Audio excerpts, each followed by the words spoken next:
Besibaigiant švyturių metams, ant Ventės rago švyturio pastato sienos atsirado ilgai laukta, brandinta ir puoselėta svajonės realizacija – atminimo lenta pirmajam Lietuvos paukščių žieduotojui Mikui Pozingis. Ventės švyturio šeimininkas ėmė dirbti šį darbą ir kadaise buvo pastebėtas Tado Ivanausko. Tad simboliška, jog pagrindinis šios idėjos palaikytojas buvo Kauno Tado Ivanausko zoologijos muziejaus direktorius Ramūnas Grigonis, šią ypatingą dieną atvykęs į iškilmes. Lygiai tiek pačios idėjos įsikūnymų nusipelnė ir Bronius Mulskis, iki šiol atkakliai skleidžiantis žinią apie Miką Pozingis bei dedantis pastangas jo vardo populiarinimui. Sizifo darbas krašte, kur šio iškilaus žmogaus atminimui nebuvo iki šiol skirtas deramas dėmesys. Tikėkime, kad tai pagaliau pasikeis. Ir apie Miką Pozingį sužinos kiekvienas Lietuvos pilietis. Lentos autorius, skulptorius Adomas Kiesgilas, pasidarbavo iš širdies. Bareljefas pavyko ir puikiai dera šios iškilios asmenybės atminimo įamžinimui. Renginyje dalyvavo ir Mažosios Lietuvos lietuvininkų bendrija su Roza Šikšnienė ir Dalikis Liūnaitė. Susirinko gausus svečių būrys, nepaisant šalčio ir siaučiančio vėjo. Pareigos pasidomėti, kas buvo Mikas Pozingis, ir gidai taip pat atvedę žmonės čia į Ventės ragą, tokią nuostabią vietą, visom pasaulio kalbom, kokiom jie tik veda ekskursijas, galės papasakoti apie šitą žmogų ir visai Lietuvai, visai paukščių stebėjimo ir tyrinėjimo istorijai nusipelniusį žmogų. O dabar nieko nelaukdama noriu pakviesti daryti, ką Adomas Kiesgila kaip tik ir atitinka vadovus.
Tai va, čia nesutrukdys kažkaip. Ne.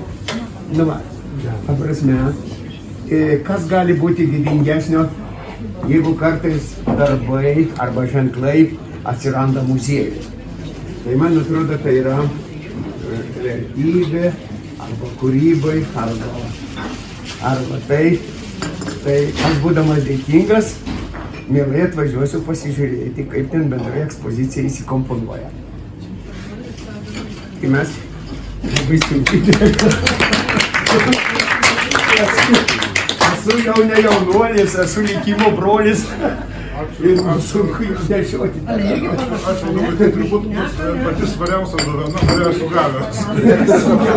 Apsukit talentą. Čia įpakavimas liks dar čia.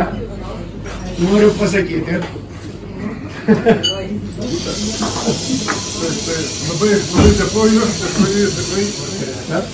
Kuri buvo pradėjęs anksčiau su varnu. Varnas toks yra paukštis ir gražus, ir protingas.